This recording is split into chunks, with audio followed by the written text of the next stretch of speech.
Hi friends, welcome to మాతృభాష Telugu all in one channel. నేను మీకు ముందు క్లాస్ లో English A to Z 4 letter words చెప్పాను కదా. ఇవాళ మనం ఇంగ్లీష్ మంత్స్ నేమ్స్ గురించి తెలుసుకుందాం. మనకి మొత్తం మంత్స్ లో 12 మంత్స్ ఉంటాయి. ఈ 12 మంత్స్ లో కొన్ని మంత్స్ లో 30 డేస్ ఉంటాయి, కొన్ని మంత్స్ లో 31 డేస్ ఉంటాయి.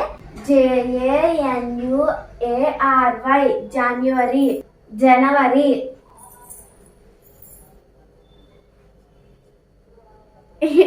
FEBRUARY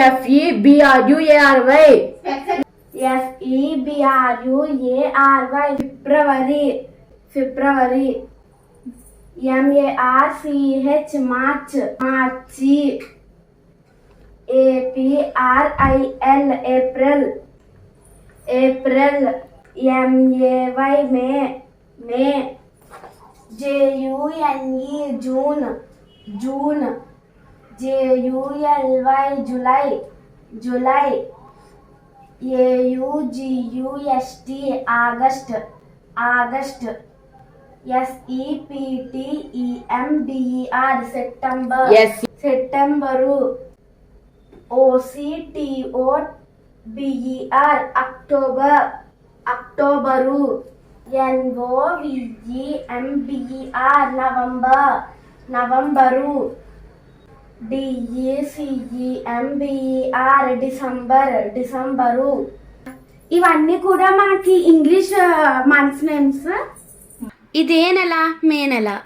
మే నెలలో మనం చాలా జాగ్రత్తగా ఉండాలి, ఎందుకంటే మే నెల అనగా సమ్మర్ సీజన్. సమ్మర్ అంటే ఎండాకాలం. ఎండాకాలంలో మనం ఎండని తట్టుకోలేము. కాబట్టి ఫ్రెండ్స్, ఎవరు కూడా ఎండలో తిరగద్దు.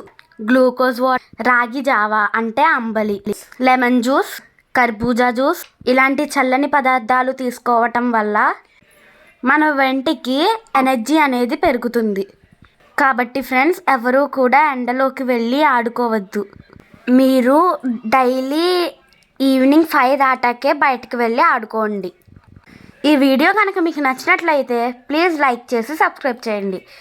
మీరు ముందుగా మా ఛానల్ చూస్తున్నట్లయితే సబ్స్క్రైబ్ చేసుకుని పక్కనే ఉన్న గంట సింబల్ని క్లిక్ చేసినట్లయితే ఆల్ అనే ఆప్షన్ని మీరు క్లిక్ చేసినట్లయితే మేము పెట్టే ప్రతి నోటిఫికేషన్ ముందుగా మీకు వస్తుంది. Thank you for watching this video.